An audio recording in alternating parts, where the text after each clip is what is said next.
I scraped my way through hell to get 2 spirit beasts, and my junior brother straight up snatched the pretty white fox. Left me with this ugly, vicious black snake. But little did I know. That snake was the Dragon Clan's crown princess, Liu Ruyan, from the 9 heavens. Once she got her princess status back, the very first thing she did was ask me to be her consort. Meanwhile, my junior brother's white fox was ice cold. Never once gave him a second look. He got so jealous that he actually self-destructed his golden core, taking me down with him. When I opened my eyes again, me and my junior brother were back to the day we contracted our spirit beasts. This time, my junior brother immediately grabbed the ugly black snake, and I got stuck with that icy white fox. She shot me a look of pure disdain. Senior brother, this time, I'll be the one becoming the Dragon Clan's consort, and you'll be crawling under my feet. Hearing that, I thought to myself, so he's reborn too. But all he knows is that I had it made last life. What he doesn't know is that it cost me half my life to get there. Liu Ruyan, crown princess of the Dragon Clan, violent by nature, and she already had someone she loved. Last life, I contracted her, but she never felt a thing for me. She was actually filled with disgust. Then one day, her beloved got hurt, and she literally made me cut out my own heart blood to heal him. She drained me until I was barely breathing. And only after surviving her tribulation to become a 9 heavens princess did she finally wake up and realize I was her true love. Getting a second shot at this life. The last thing I wanted was to go anywhere near Liu Ruyan. Since Jin Yifeng was so desperate to take her, fine, let him enjoy that toxic love story all by himself. So I tucked the white fox under my arm and headed back to my cave. She gave me one lazy glance, then turned her big fluffy tail right toward me. Clearly couldn't be bothered with me. I sighed quietly to myself. Same attitude as last life, exact same. See, I'd heard back then that this white fox had a ridiculously pure bloodline, but absolutely hated being around people. Jin Yifeng was contracted with her for so long, and he never once saw what she looked like in human form. You don't have to be so on guard with me. If you don't want to, I'm not gonna force a contract on you. The fox froze for a second, then slowly turned and stared straight at me. This was the first time she'd ever spoken to me. You bring me all the way back here, but you won't contract me? Nothing like Liu Ruyan's cold cruelty. This fox's voice was clean and pretty. Just listening to it put me at ease. Of course, everything's gotta be mutual. My contracted spirit beast is gonna be my partner for life. Why would I force someone who doesn't even want to be with me? I don't care how powerful my spirit beast is. I just want someone who genuinely cares about me. The fox looked me up and down, surprised. Stared for a good while, then said a little shyly, fine, I guess contracting with you isn't off the table. But our fox clan is loyal to a fault. Once I choose you, whether it's up in the 9 heavens or down in the underworld, I will never betray you. That said, I need a little time to see if you actually mean what you say. She barely finished the sentence when a flash of white light burst in front of me. And just like that snow white little fox had turned into a beautiful girl. Flawless porcelain skin, sharp, delicate features, silver hair falling loosely over her shoulders. This kind of beauty just doesn't exist in the mortal world. And the kicker? She wasn't wearing a single piece of clothing. That perfect jade white body was just right there in front of me. My face went completely red in an instant. I was frozen solid. Oh my god, who would have ever guessed that in human form? This fox would look like this? Even if you stacked 10 Liu Ruyans on top of each other, they couldn't touch a single strand of her hair. How come you're not looking at me? Now that she was in human form, her voice had this irresistible little pull to it. Classic Fox Clan, honestly. Put some clothes on first. But I don't have any clothes. After saying that, she put on this little pouty, aggrieved expression. Then those arms of hers, white as jade, reached around me from behind and softly wrapped around my waist. You want to be my master, but you can't even prepare one outfit for me? What kind of logic is that? Like I knew she was going to transform out of nowhere. I was fully ready to say goodbye to this stuck-up white fox. For good. But her hand was still wrapped tight around my waist. And I panicked. Just ripped off my own outer robe and draped it over her. And then I made the mistake of looking at her again. My heart started racing. I couldn't think straight. Half covered like that, somehow she looked even more dangerous. Oh, right. I never told you my name. I'm G-Molly. After that, G-Molly moved in with me for the time being. I was desperate to get stronger, so I was up before dawn every day training with my sword. G-Molly would sit there and watch me. Pingan, your sword withdrawal just now was too slow. The angle was off, and the force was too weak. That strike's basically useless. That move's decent, though. Still needs some work. G-Molly was draped lazily across a rattan chair, collar hanging wide open, collarbone on full display. I was trying to train, but kept sneaking glances at her. And I was getting low-key annoyed. This vixen, was she posing like that? On purpose? Just to mess with my training? Then tell me. This doesn't work. That doesn't work. What exactly am I supposed to do? I was starting to really suspect. G-Molly was doing this on purpose. But the next second, that silver-haired girl walked right up to me and hugged me from behind. Her warm breath hit my face all at once, and I just seized up, couldn't move an inch. Then G-Molly grabbed my wrist and guided me. Through the move I'd been messing up this whole time. Focus. Channel your spiritual energy into your joints. G-Molly's voice was right there in my ear. I snapped back to attention and followed her movements and cleanly executed the entire sword form. It was completely different. With G-Molly's coaching, that one move was easily more than twice, as powerful as before. I couldn't help but stare at her, puzzled. Wait, what's the deal with this fox? Seriously? Her spiritual energy is barely there.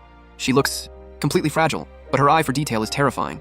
She can spot every flaw in my technique with one glance. She's like a mystery. Last life or this one, I have never truly figured her out.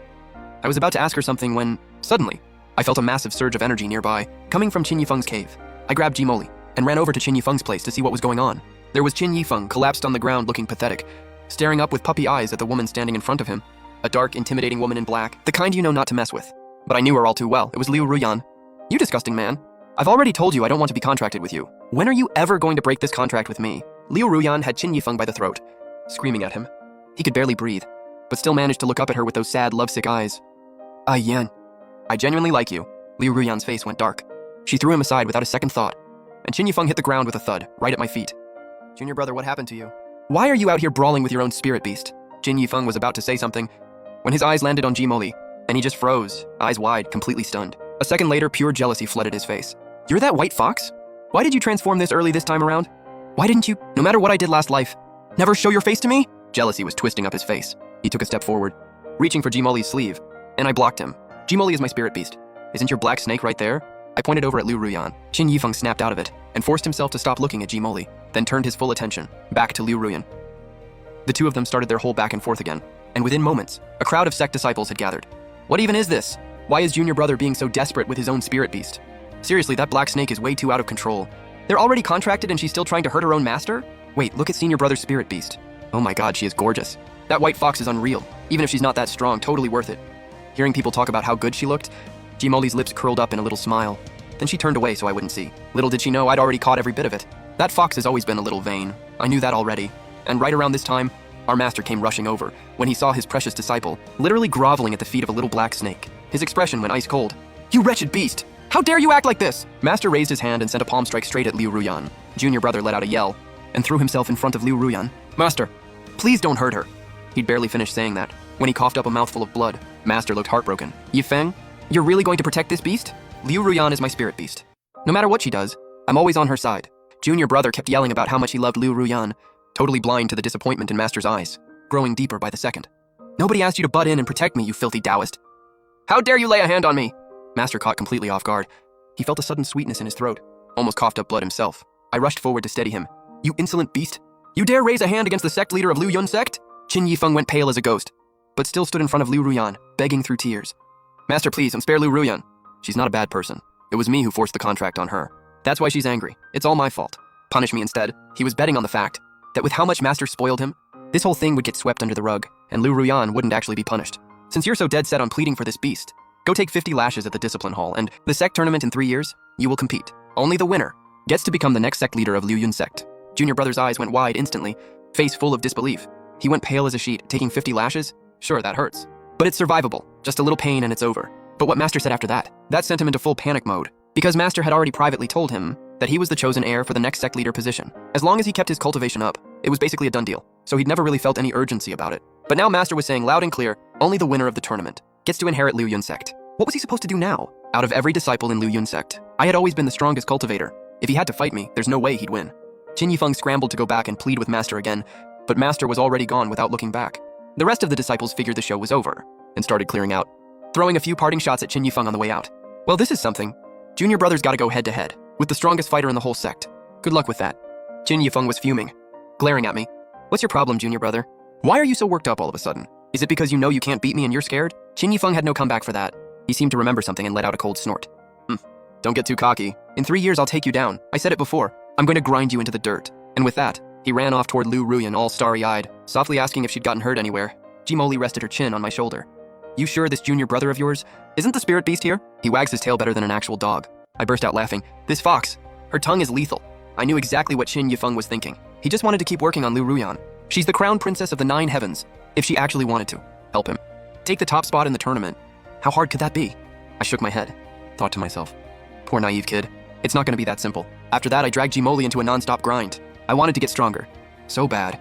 That feeling of being at everyone's mercy last life, I still remember every bit of it. I knew deep down that you don't have a voice until your fists are strong enough. If I'd had the strength to stand up to the 9 heavens back then, I would have cut down Liu Ruyan with one strike. I wouldn't have ended up in such a miserable state. I noticed something that kept surprising me.